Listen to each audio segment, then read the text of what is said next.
Bismillah. We will be starting with our program. The title, I believe, is The Soul of a Butterfly, Understanding the Legacy of Muhammad Ali, peace be upon him.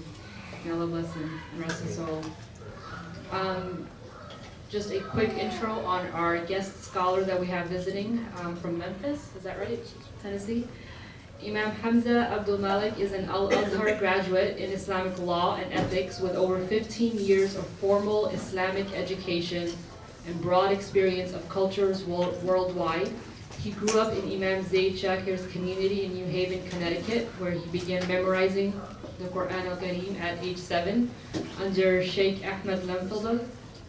At age 12, after having memorized 26 juz, he chose to go to Morocco, where he completed Hifz of Qur'an in a well-known Qur'an school in Tangiers and experienced daily life in a Muslim community.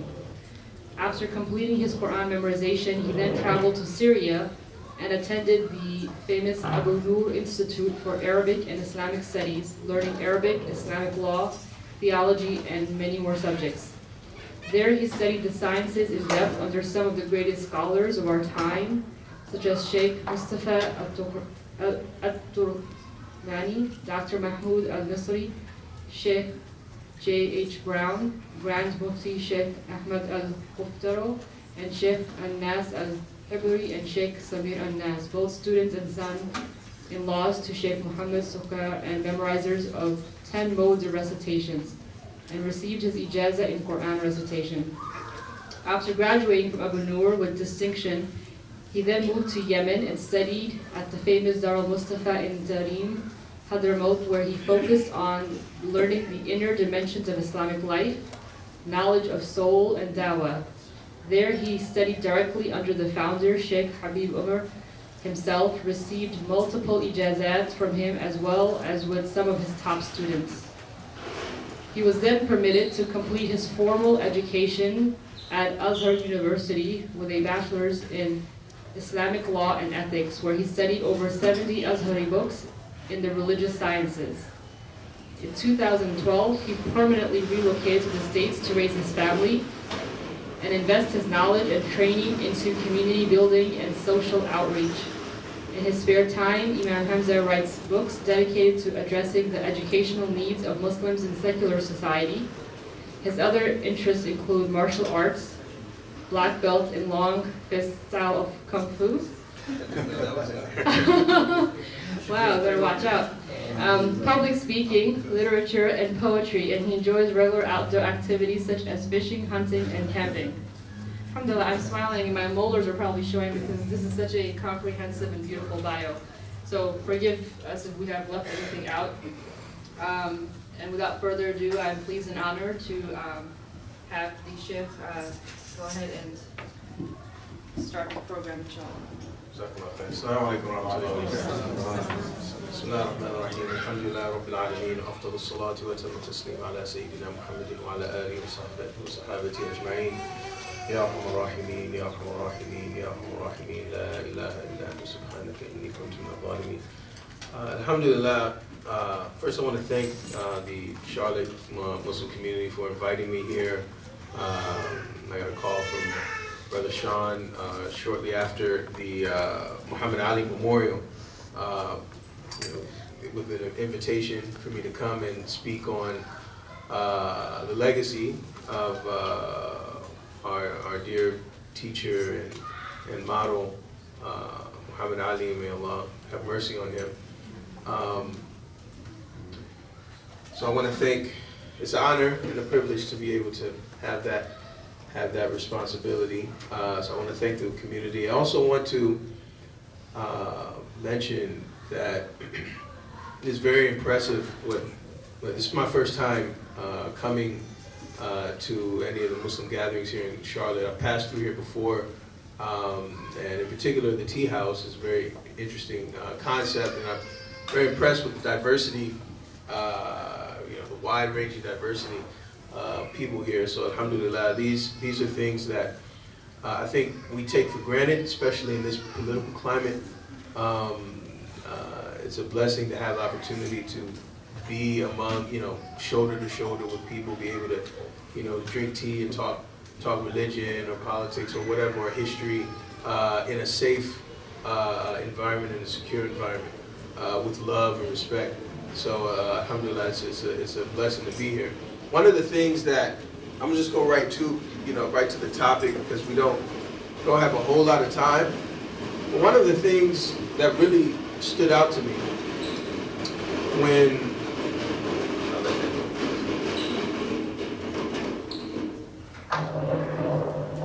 I naturally have a low voice, so I don't even try to get loud. I don't even try to get loud. It's not going to work out too well for me.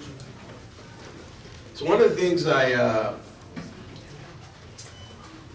when I first saw the topic, Soul of a Butterfly, understanding the legacy of Muhammad Ali, it reminded me of an ayah. One of the first things I thought about is an ayah or a verse in the Qur'an where Allah subhanahu wa ta'ala, He describes the life of Moses. I believe in Surah Taha, where He says, وَاصْطَنَعْتُكَ عَلَىٰ عَيْنِي, and I chose you under my watchful eye, right? I raised you under my watchful eye. One of the things that Musa alayhi salam, Moses he has the most detailed story in the Quran. He's repeated over. And so Allah subhanahu wa ta'ala, He says, وَاصْطَنَعْتُكَ عَلَىٰ عَيْنِي, we made you, right? We fashioned you under our watchful eye. And He gives a detailed point by point from his birth all the way to after the Exodus and so on and so forth. But why did this remind me of Muhammad Ali? Because Muhammad Ali is he has such a unique story.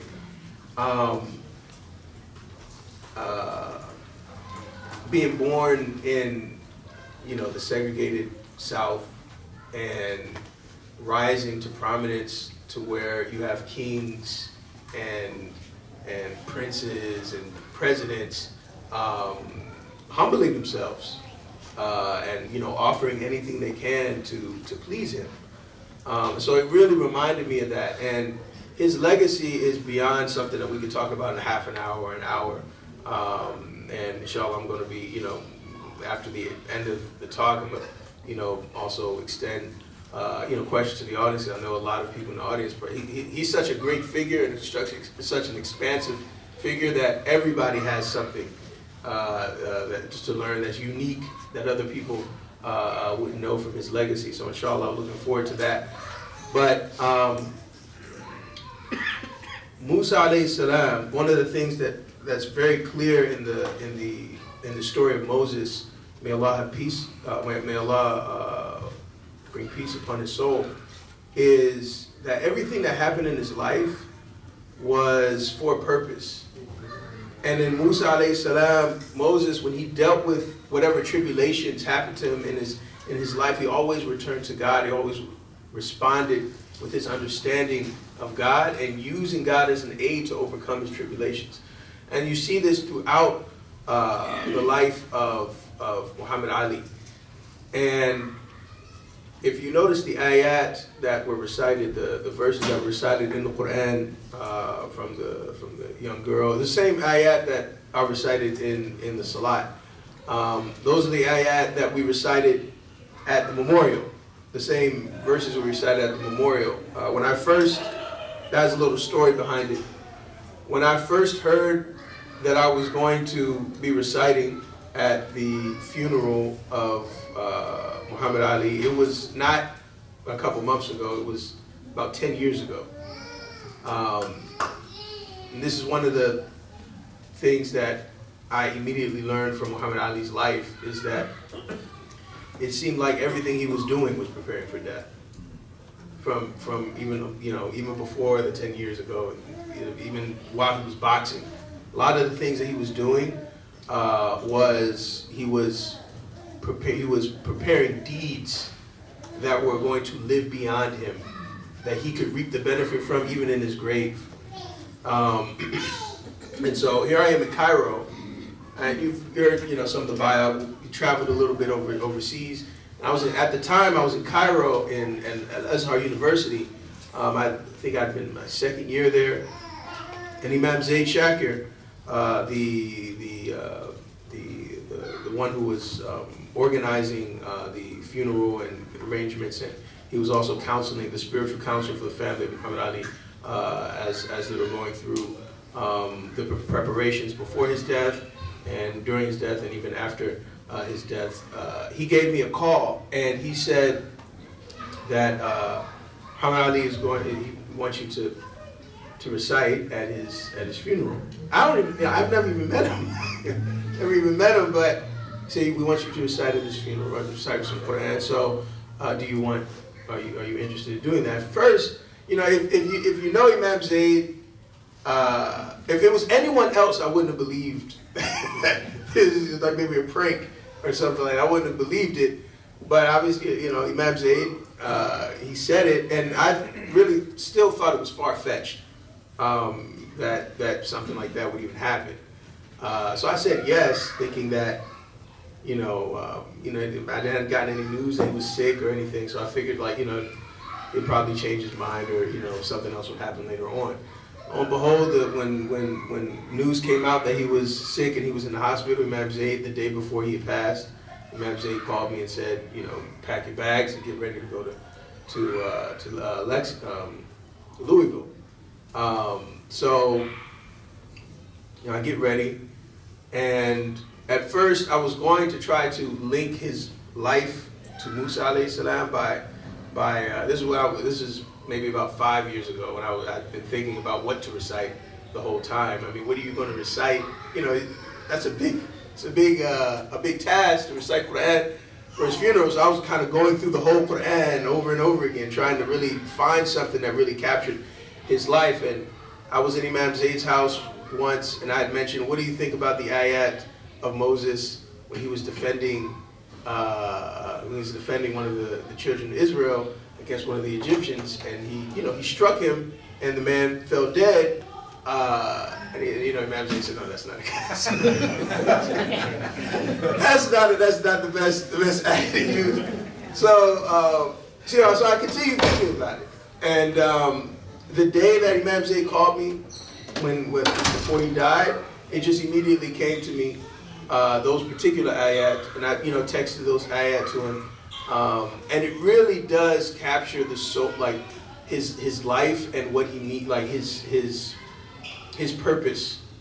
It really captures his purpose. In the ayah, Allah subhanahu wa ta'ala, he says, إِنَّ الَّذِينَ قَالُوا رَبُّنَا اللَّهُ ثُمَّ اسْتَقَامُوا. He says that the people, the one who says, are the people who say that our Lord is God, our Lord is the one God, and then they stay on the straight path. They have istiqamah. The same word that's mentioned in the very first surah of the Qur'an, the very first chapter of the Qur'an, when this is the chapter that we recite every salat, every prayer when we say Ihdina Siratal Mustaqim, guide us on the straight path. And istiqamah is the balanced path, the straight path, the path that doesn't have divergence in it, the straight and narrow, basically. And as a matter of fact, Imam al-Ghazali, when one of the great scholars of Islam, when he was talking about the Sirat al-Mustaqim, the straight path, he said that there's an extension, or there's a direct correlation between the path that you take in your life and the path that you take on the Day of Judgment. That when you're going across the same word, Sirat, when you're going across the Sirat, in the Muslim tradition, you go over a bridge that's over hellfire, and that Sirat, that bridge or that path, is as thin as a hair and as sharp as a razor blade. Right?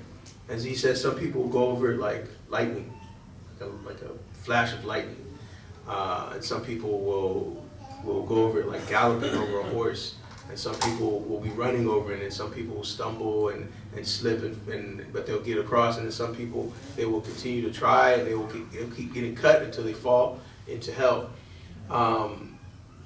And one of the things that you notice with Muhammad Ali's life, if you want to get a glimpse of of hope, of what it might look like for him on the Day of Judgment, is look at his life. Right? He stayed on the straight and narrow. Right? He stayed on the straight and narrow in terms of his beliefs and his values. Whether that meant speaking out against an unjust war and losing his title because of that. And I think a lot of people, we don't really completely appreciate how much sacrifice it took for him to get that title to begin with, right?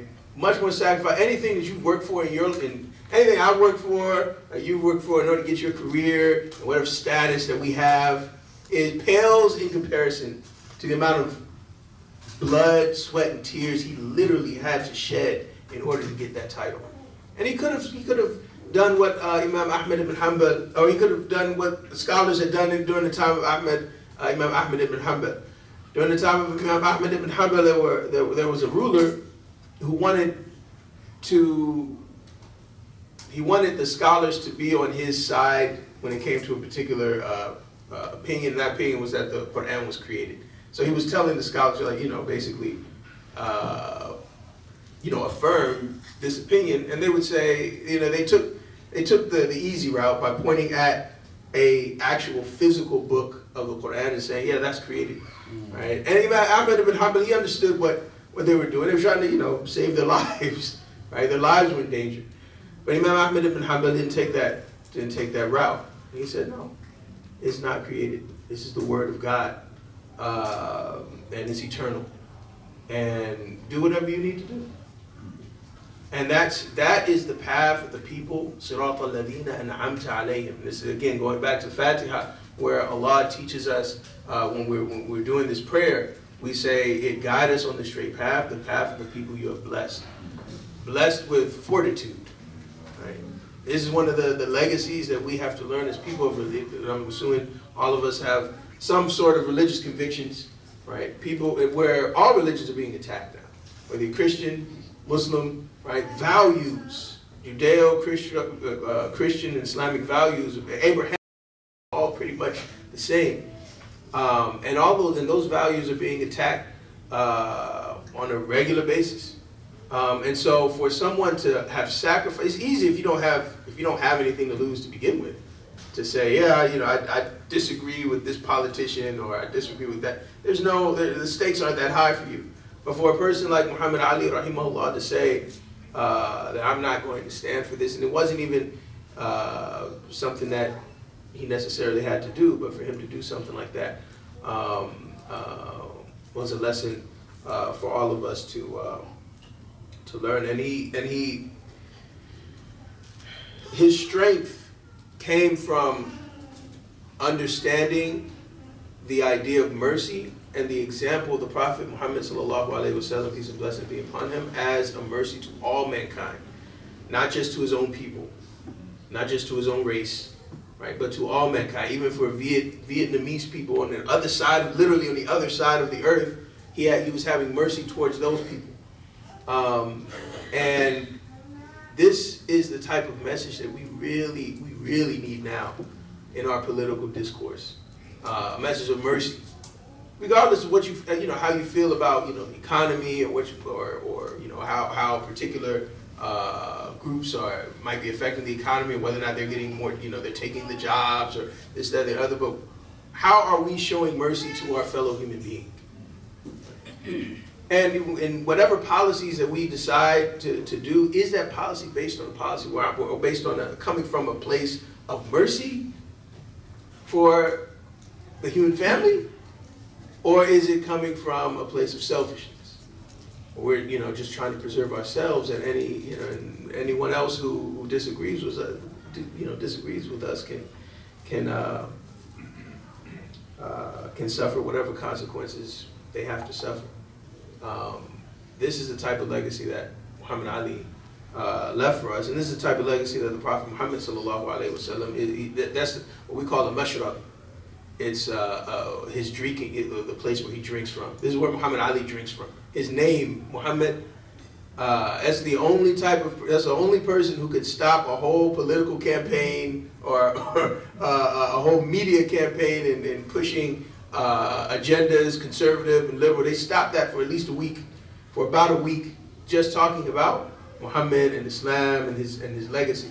When the Prophet Muhammad sallallahu alaihi wasallam, peace and blessings be upon him, was invited to Ta'if, just to give you an example of the mercy that I'm talking about. When he was invited to Ta'if, it was a rival city of his home city, which was Mecca. And he had been banished from Mecca. He was outcast from Mecca. His followers were dying. His wife had died. His uncle had died who had been protecting him. And the Prophet ﷺ, he was invited to come to Ta'if, and they said, well, maybe we'll listen to you. Right? Ta'if was another great city at the time. So he goes to Ta'if, and for 3 days they mocked him. They ridiculed him. They made fun of him. And then to add injury to insult, they rounded up all the children in the city to stone him and drive him out of the city. And by the time he gets out of the city, he's bleeding. His whole blessed body is bleeding, sallallahu alaihi wasallam. And the angel that controlled the mountains comes to him and says, my Lord has given me permission, if you want, for me to smash the city and destroy everyone in it. And he says, and just to give you an example of his mercy, he says, well, the people, even if these people, these adults, have no mercy in their hearts to see the truth in what I'm saying, maybe the progeny in their loins, maybe their children or their grandchildren, their great-grandchildren will see it and will become Muslim. And that's what happened, right? That's what happened. He didn't go to war with them, or he didn't command the angels to go and fight them. He didn't even say a bad word about them. And when Muhammad Ali, just kind of draw the parallel, Muhammad Ali, they stripped his title. They took his case to the Supreme Court, and he won. And after all that, now they took the prime years of his life.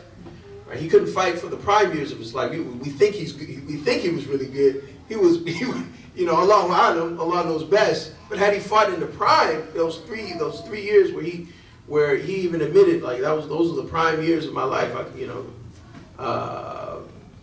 don't know what even more he could have even accomplished. So they take his title that he sweat, blood, and tears, he sacrificed for. They leave it. They take the prime time of his career, and they tarnish his name. They call him a coward. I mean, he's a boxer. He's a heavyweight champion. They call this man a coward. They tarnish his name, his religion, his people. This is all, and they're killing. At the same time, they're killing his friends. Sam Cooke was one of his friends, right? Malcolm X, obviously, was one of his friends, who helped bring him into the Nation of Islam at the time. Martin Luther King, right? These are people who he was close with, and many Medgar Evers, others who he knew were being killed. So this wasn't just they stripped my title and I'm just not gonna I just can't fight. But his life was on the line for years, and he wins the Supreme Court decision, and they ask him, "Will you sue?" Because all the pain and suffering that you've encountered because of this decision, will you sue them? And he said, "No. If I sue them, I'll be no different than they are. I'll be no different than they are." This is the type of legacy. He's an extension of the legacy of the Prophet Muhammad sallallahu alaihi wasallam, right? And the things that he learned from the community that nurtured him and taught him and mentored him in Islam, and he never stopped doing that. Throughout the whole time when I was at the memorial, I was, there was constant talk about him. Every time he would go out, he would have like pamphlets and flyers, or pamphlets and informational cards about Islam.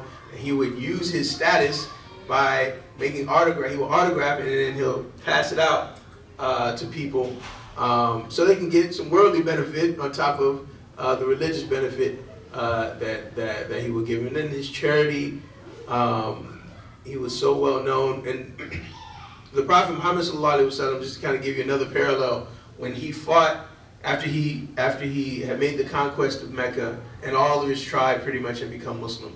And now these are people who are only been Muslim for days, maybe weeks, and they had won a battle, and they had gotten like a whole lot of sheep and camels and wealth, and there was a valley full of sheep, literally a valley of sheep. And someone who was relatively a very new Muslim had asked him, like, well, what are you going to do with this? And he says, you can gave him the whole valley of sheep. These are people he was literally fighting like yesterday, basically. And some of the some of the Sahaba, some of the companions that had been with him from early on were asking him, they were confused. They said, why are you giving them all of this wealth? And their swords are still dripping with blood of Muslims. It wasn't literally, but they're saying, like, they were just fighting us. And he says, what do you think of people who go back home with sheep and goats and good things of the world, and I go back with you, right? You get me as the prophet and the mercy, and they go back with worldly things, and that's what they want. He gave people what they were looking for.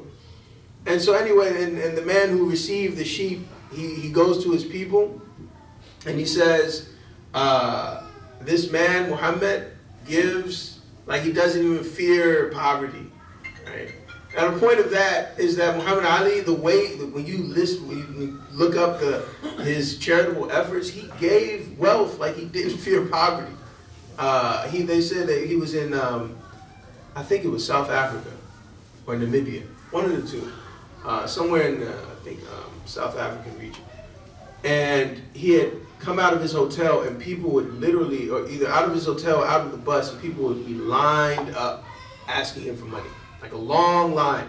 And he would go into his pocket, and he'd pull out a wad of $100 bills, and he was giving each person $100, right?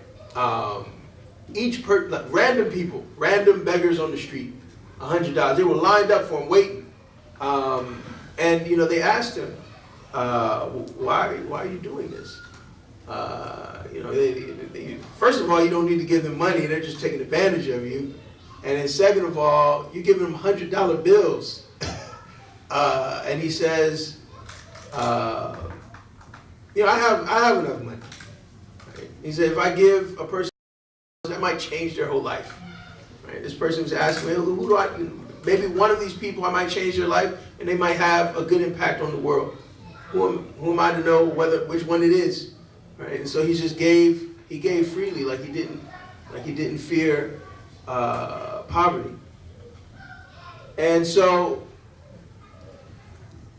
istiqamah. The reason why I mention all of that is because this is the type of consistency and fortitude that he had throughout his life. People who have that type of fortitude, when it comes to their values, Allah subhanahu wa ta'ala, He says, تَتَنَزَّلُ عَلَيْهِمُ الْمَلَائِكَةُ أَلَّا تَخَافُوا وَلَا تَحْزَنُوا. When they die, the angels come down and they say, have no sadness and have no fear. وَأَبْشِرُوا, and rejoice bil-jannah. Rejoice with the garden that you have been promised. Right? Allah subhanahu wa ta'ala, God, He doesn't, any act that we do, whether it's small or large, none of those acts will go unnoticed. None of those acts will be wasted. فَاسْتَجَابَ لَهُمْ رَبُّهُمْ أَنِّي لَا أُضِيعُ عَمَلَ عَامِلٍ مِّنكُمْ. Allah subhanahu wa ta'ala, He says, when it comes to the people who seek His mercy and seek His bounty, Allah subhanahu wa ta'ala, He says that He answers all of their du'as, and He says that I will never let any action of yours go to waste. عَمَلَ عَامِلٍ مِّنكُمْ مِنْ ذَكَرٍ أَوْ أُنْثَىٰ, regardless of whether you're a man or a woman, equally accepted and equally rewarded, based on the context and your intention. بَعْضُكُم مِّن بَعْضٍ, you are from each other. فَالَّذِينَ هَاجَرُوا, and he goes into the people who made more sacrifices will get more. And so that was the first ayah that really stood out to me. And then the next ayah, where Allah subhanahu wa ta'ala, He says, نَحْنُ أَوْلِيَاؤُكُمْ فِي الْحَيَاةِ الدُّنْيَا وَفِي الْآخِرَةِ. He says that we are your guardians in this world, and we are your guardians in the next world. And we have to live our lives, people of religion, really believing that, seeking protection from Allah, seeking protection from God, and not seeking protection from our with our jobs or with our status. Muhammad Ali, he said he used boxing as a vehicle just to introduce him to the world. It wasn't an end for him. It was a means for him to share the goodness that God had given him to the world. Generosity, kindness, honesty, loving people. And we work very hard in order to get the status that we get, in our jobs or things like that. And that's good. But one of the things that we have to take away from that is that how are we using our position? If you're a doctor or a lawyer or whatever it is, how are we using our position in order to make the world a better place or touch human beings' lives or the hearts of the people around us?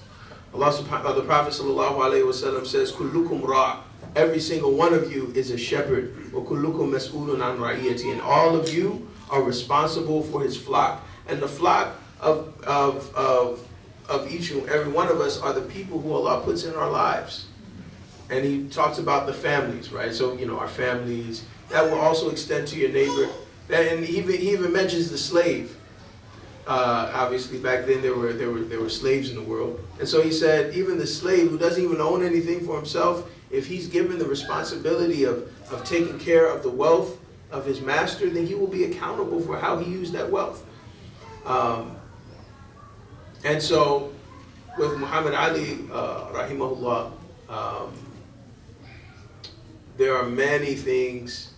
I was going to go into his the way he was raised and things like that, but you said a half an hour.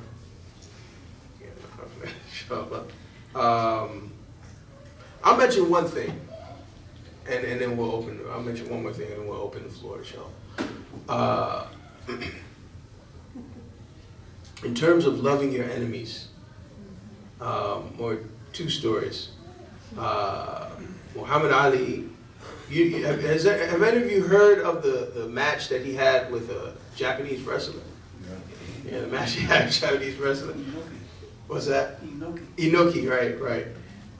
So he was, at one point, he was sitting with the president of the Amateur Wrestling Association of Japan. And, Muhammad Ali likes to talk. So he said, you don't have anyone in all of Japan who could beat me. I'll give $1 million. $1 million. Again, him and poverty, it didn't affect him. Money didn't affect him at all. He said, I'll give $1 million if any one of them could beat me. And then obviously they follow up on that. He took up that challenge. And he put up Inoki himself put $6 million up to make sure that fight happened.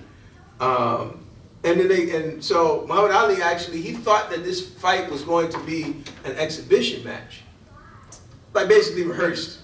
So he goes there, and they start training, and he's doing his antics, jokes, and Inoki gives him a crutch and basically says you're going to need this after the fight. And Muhammad Ali gives the crutch back and makes faces at him and things like that. So he goes to the gym and he asks the trainers, all right, well, when are we going to start rehearsing? And the trainer tells him, there ain't no rehearsal. What do you mean? ain't no practice, ain't no rehearsal. This is a real fight. So they start. So then he feels the need to negotiate, because this is the first MMA fight really in history, where you have a mixed martial arts fight, where you have a person who's a professional in a completely different style fight. Boxer fighting a Japanese wrestler. That never really happened back then. So Muhammad Ali begins to try to his camp negotiates with Inoki's camp. And make a long story short, they try to limit the amount of things that the wrestler can do. Try to no elbows, no kicks, low kicks, and things like that. So they get to the fight and they start fighting, and Inoki is going in, he's going full blast. And they actually they were planning to put steel in the boot of Inoki in order to basically break his leg. But they last minute they decided not to do it because it wasn't in the rules that they couldn't. So, but last minute they decided not to do it.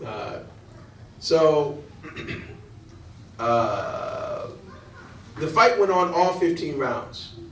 And it was so bad that it was pretty much a draw, but it was so bad for Muhammad Ali that they almost needed to amputate his leg by the end of it. So obviously, you know, if any of us were kind of in that position, now this was like, you know, he had just fought Joe Frazier like 8 months before that. So this is like, you know, the height of your career, and you get kind of sidelined by this fight. Obviously, we would kind of feel kind of bitter about that. They say he never really fully recovered from that leg injury. He never kind of was able to shuffle as well or move as quickly after that. And so a year later, he invited, he gets a call from Muhammad Ali and invites him to his wedding. So he goes to the wedding and he brings his daughter, and he says that Muhammad Ali was playing all these kind of jokes and, you know, playing with my daughter and, you know, really treating me like a friend. Didn't mention anything about, you know, any resentment about what happened, and he said he really gained a lot of respect for him. And this is one of the ayahs that was recited at the memorial, where Allah Subhanahu wa Taala says, فَإِذَا الَّذِي بَيْنَكَ وَبَيْنَهُ عَدَاوَةٌ كَأَنَّهُ وَلِيٌّ حَمِيمٌ. And if there's any enmity or discord between, or idfa' billah, وَلَا تَسْتَوِي الْحَسَنَةُ وَلَا السَّيِّئَةُ, a bad deed is not equal to a good deed. idfa' billati hiya ahsan. Respond to a bad deed with something better, with something good. فَإِذَا الَّذِي بَيْنَكَ وَبَيْنَهُ عَدَاوَةٌ. And you will find that the person who had enmity towards you will become like a dear friend to you. كَأَنَّهُ وَلِيٌّ حَمِيمٌ. وَمَا يُلَقَّاهَا إِلَّا الَّذِينَ صَبَرُوا. And the only type of people who will gain this type of trait are people who have a tremendous amount of patience. وَمَا يُلَقَّاهَا إِلَّا ذُو حَظٍّ عَظِيمٍ. And the only type of people who have this trait are people who have good fortune from God. And so this is the type of trait that Muhammad Ali would have. Even though they basically almost broke his leg and almost had to get it amputated, and it affected the rest of his career, he still treated this person like a friend. And what happened with Inoki after that, they became good friends. And during the Iraq War, the Iraq War, the Kuwait-Iraq War in the 90s, where there was that where they had hostages. Many people know that Muhammad Ali went out there and actually negotiated with Saddam Hussein. And again, as I said in the beginning, someone who comes from basically the hood in Louisville, Kentucky, in the time of segregation, is talking to Saddam Hussein and telling him release the hostages. That kind of shows, how God providence works, how tawfiq works in a person's life, and how Allah makes people under His watchful eye, right? Just like Moses, is from the children of Bani Israel, and he winds up liberating them and defeating the Pharaoh. Right here, you have a man who's from Louisville, Kentucky, who's defeating a person like Saddam Hussein. So that's well known. What's not well known is the fact that Inoki also had gone to Iraq to free even more hostages for Japan at the same time. And I think 49 hostages. And he was successful at doing that as well. And before he left, he went to a masjid and he took his shahada. He became Muslim. And he took the name Muhammad Hussein. Hussein is the son, in the Islamic tradition, Hussein, who's Hussein ibn Hussein? The son of Ali, right? The son of Ali. Ali is the son-in-law of the Prophet Muhammad sallallahu alaihi wasallam. He had married the Prophet's daughter, and he had twins, Hassan and Hussein. And Inoki became Muslim and took the name Muhammad Hussein. So that's just the effect that, and he lived the rest of his life. I believe he's still alive. Inoki's still alive. He said he had some really good words to say about Muhammad Ali after he had passed. And that's just one person that Muhammad Ali touched. Right? One person. And look at the ripple effect that has had, freeing hostages, you know, and you know, bringing honor to a whole nation, you know, things like that. So, as I said, the legacy is expansive, and I believe that if we want to capture the soul or the legacy of what Muhammad Ali represented, is in those ayat. And when you get a chance, you know, go home, read those ayat, really ponder them, and look at the life of Muhammad Ali, and inshallah, Allah will give you openings through looking at the people who He has blessed on the path of righteousness. But we do have some brothers here who are from that generation, who were part of. I believe that, you know, they were involved with the Nation of Islam, or at least know brothers in the Nation of Islam. And I know there are other people here who probably have things that they want to you know, add to the conversation. So this is by no means you know, just me, you know, talking. So inshallah, if anyone has anything to add to that, inshallah, you know, please share.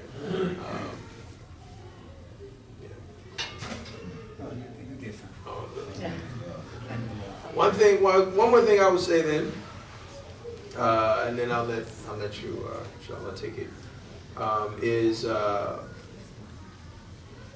there's a lot of negative press on Muslims right now, and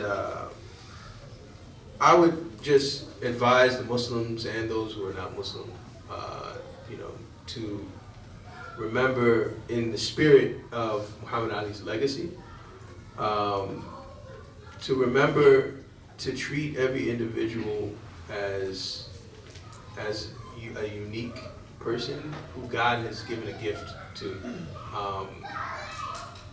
and to try to ignore all of the negative things that you've been taught to think, and attempt to assume that person, if we're Muslim, then if it's a Christian coming to us, assume that person is coming with something good.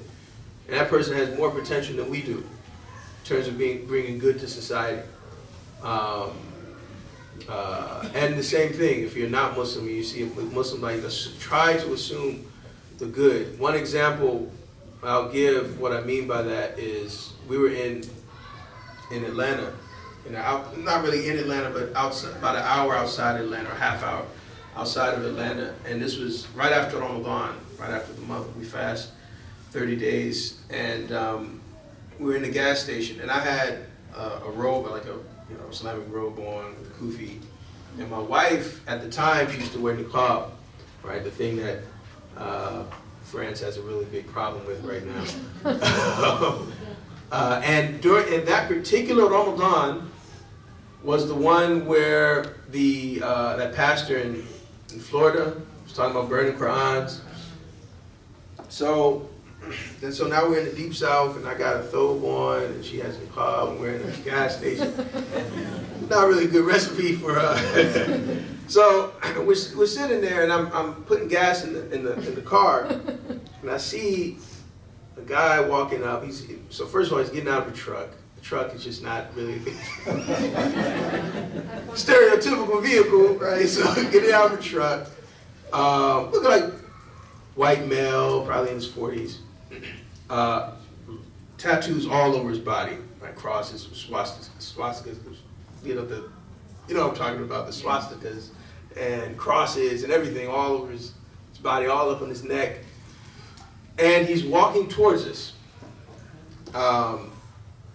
And I'm pretty sure that I just heard some story about the pastor, because they were talking about it almost every day. And at the time, they had in New York someone that tried to cut the throat of a Muslim taxi driver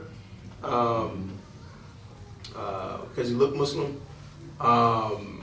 So obviously I'm on my toe, and the whole black belt thing is real. So I'm kind of prepared for those situations, but obviously you don't ever want that to really happen. So I'm watching him, he's walking towards us, and I'm trying to think good thoughts, and he comes up and he says, look, I just need $2 for a fan belt or something, or something he needed to buy for his car. He's trying to fix his truck. So I said, okay, I'll do that. So I go in, I get $2 out. I had some change. I gave him all the change that we had. And I said, I don't have any cash on me, but this is what I can do, to help you out. He said, that's good. So he starts walking away, and he stops. And he looked like one of those type of people who cannot hold their tongue. Right? As soon as they get in a strong emotion, they just have to say it. Kind of similar to how Sayyidina Umar was. Sayyidina Umar spoke what was on his mind.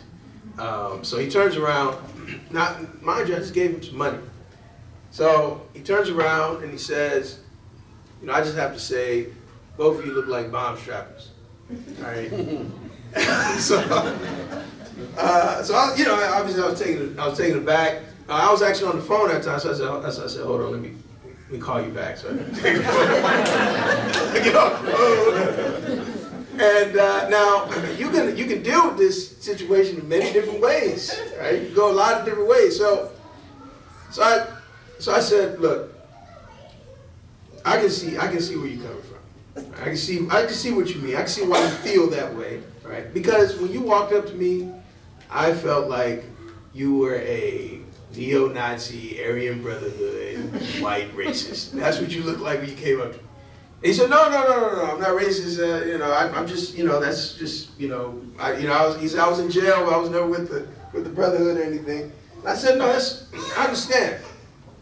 That's how I felt. I didn't really believe it, but that's how we've been conditioned to look at each other. All right, and here you are, you coming for me to help, and I'm helping you, and we still thinking that, or we're still feeling that about each other. And so that begins a conversation about, like, well, what do you believe, right?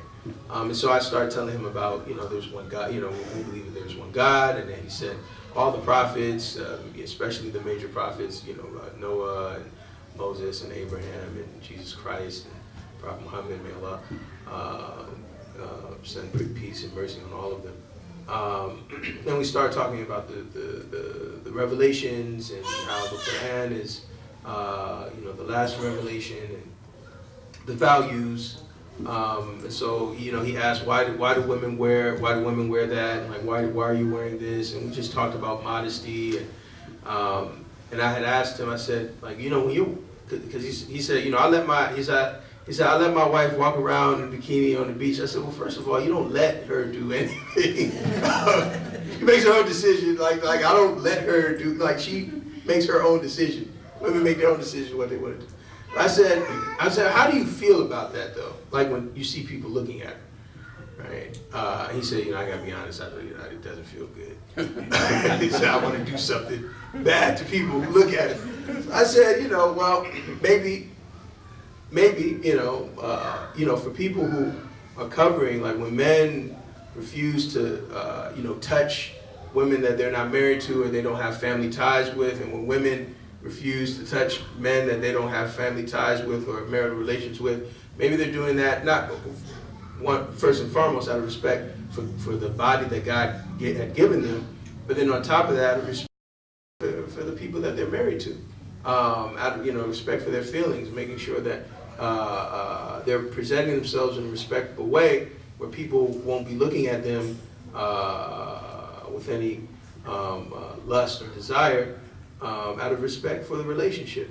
So we start talking about things like that, how the body is sacred, the male body is sacred to the woman, and vice versa, and therefore we have to respect each other in different ways.